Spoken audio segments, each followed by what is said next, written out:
Hey, the kid was really good for his first AA start. 6 innings, 1 run, one mistake. I don't think he had multi-runners in any inning, so he really did a really nice job.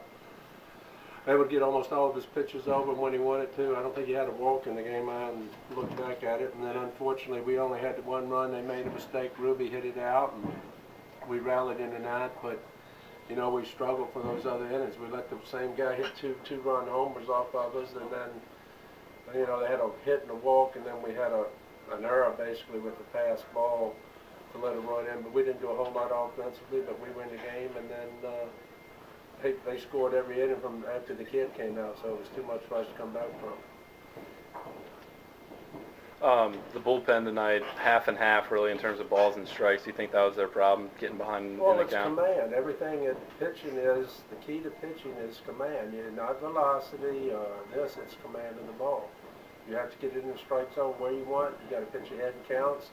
Unfortunately, the first 2 runs they got, we had an 0-2 count and then worked it back to 3-2 and a walk, so that ended up being in front of the first home run, and then even then with that pitch we had the guy 1-2 and he hit a 2-run homer.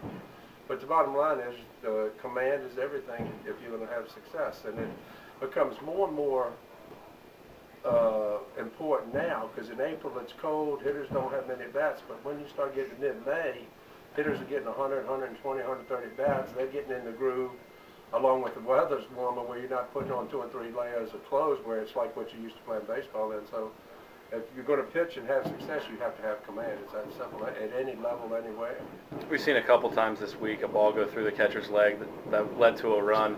Well, that was just a pass ball. I think it was a borderline pitch, and he was trying to cheat it back in the zone and just missed the ball. But he did. We're going to sit here and talk about the fastball, but he blocked about 9 or 10 pitches tonight. He had a really nice game, unfortunately for him.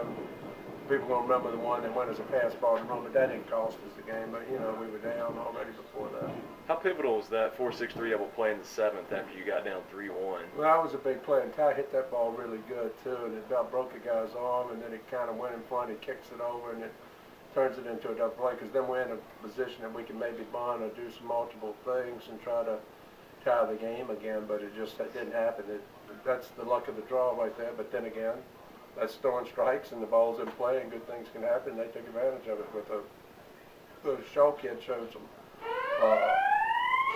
real guts as far as I'm concerned, because that ball was hard and he stuck in there and made the play. He put his body on the line for a club. I'm sure the pitcher will probably buy him a beer later, but turned it into a double play instead of a first and third. The team's 4.5 back now in Birmingham. You made up 4 games since May 11th. What does the team need to do to take that extra step to we make got a to win the charge? close games. We got to put up zeros in close games. And if you look back, I can't remember how many of our losses in the last 6 to 8 have been from the 7th, 8th, 9th inning on. So we're in the game. We just got to find ways to put up more zeros later in the game and then give ourselves a chance to get another run here and there to win those games. We're right on the edge of being with them, but at the same time, 1 or 2 games against Birmingham, a couple in Mississippi.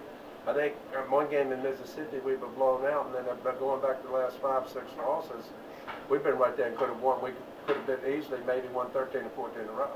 But to do that, everybody's got to perform at their best and do what they can do best to help whatever their role is, whether it's a pitch hit, coming out of the pen, starting, whatever.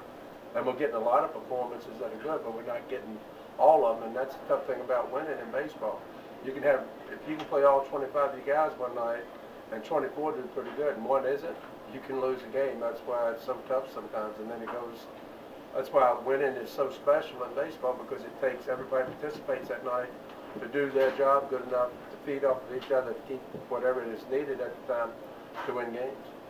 How special has it been for you and for the team to pull all your resources together and to be able to do something to help out the victims of the tornado in Oklahoma? I'm glad that we're able to do it, and when it's all over, I don't know. Unfortunately, we only had 4 hits last night. We did get 8. How many do we have today? 8. So we'll figure it all out when it's over. But I'm just glad the guys stood up to the plate, and when they started talking about it, the coaching staff felt like we should get up there. So we're jumping in on the thing too to help promote it and get it up. I wish we'd have won, because my part of the deal is wins to put in my part of the pie, but we'll see how it all shakes out. But we're trying to do the best we can to help, and it would be nice, I think, if all minor league clubs around the whole country could find a way, whatever it is, if they put a basis on a quarter or whatever level they're at, the money is legit good for each player that they can handle. If it's just $200 over 5 games, if everybody chipped in whatever the measures they want to do, hopefully we can end up with $2 or $3 grand here is what our goal is, or more. Depends on how the fans respond to the auction and the tennis ball throws things.